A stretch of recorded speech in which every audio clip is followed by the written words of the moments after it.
Mga bossing, may share na naman akong DIY sa inyo at siguradong magagamit nyo po ito pag ito ay ginaya nyo.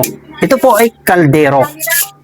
Kaldero po ito. Mga bossing, kung meron po kayong naglumaang kaldero dyan, ay pwede nyo po itong gayahin kung gusto nyo. At dahil manipis na po itong kalderong napulot ko, ay kumuha na po ako ng naglumaang kaldero sa bahay. At ito po yung gagawin ko. Mas makapal po kasi ito. So ayan mga bossing, ang gagawin ko po dito ay hahatiin ko po ito. Gagamit po ako ng angle grinder.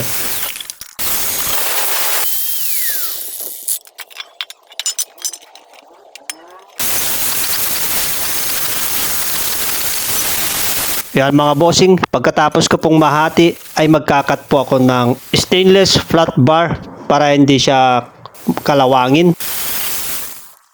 At ngayon naman bubutasin po natin nito at hindi po kinaya ng ating drilling bit, dito ko na po pinabutas.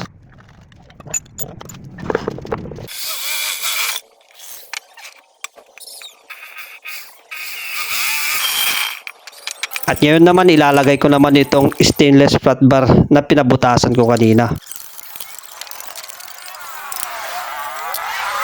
At syempre lalagyan din natin dito para hindi makalas pag ginamit din natin ito. Magkabilaan po ito.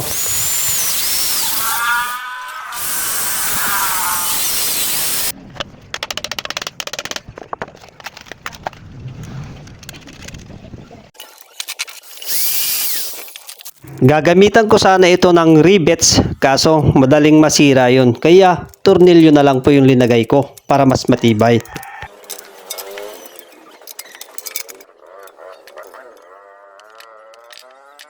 At syempre kinat ko na rin po yung mahahabang tornilyo para mas maganda naman tignan.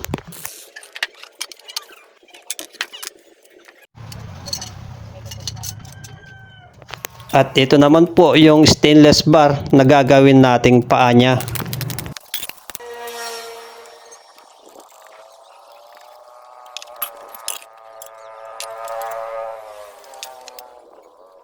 Mamarkahan ko lang po ito para bubutasin ko itong paglalagyan ng paa niya.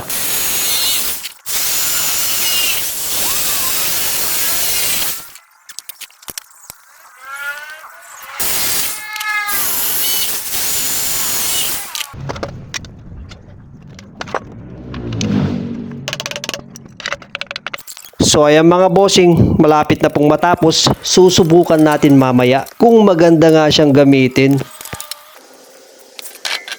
So ayan mga bossing, ang kagandahan po nito ay pwede nyo itong dalhin kung saan mo gusto. Kung nag-outing kayo o nag-picnic sa bukid. Ayan mga boss, ang ganda po yung pagkaluto.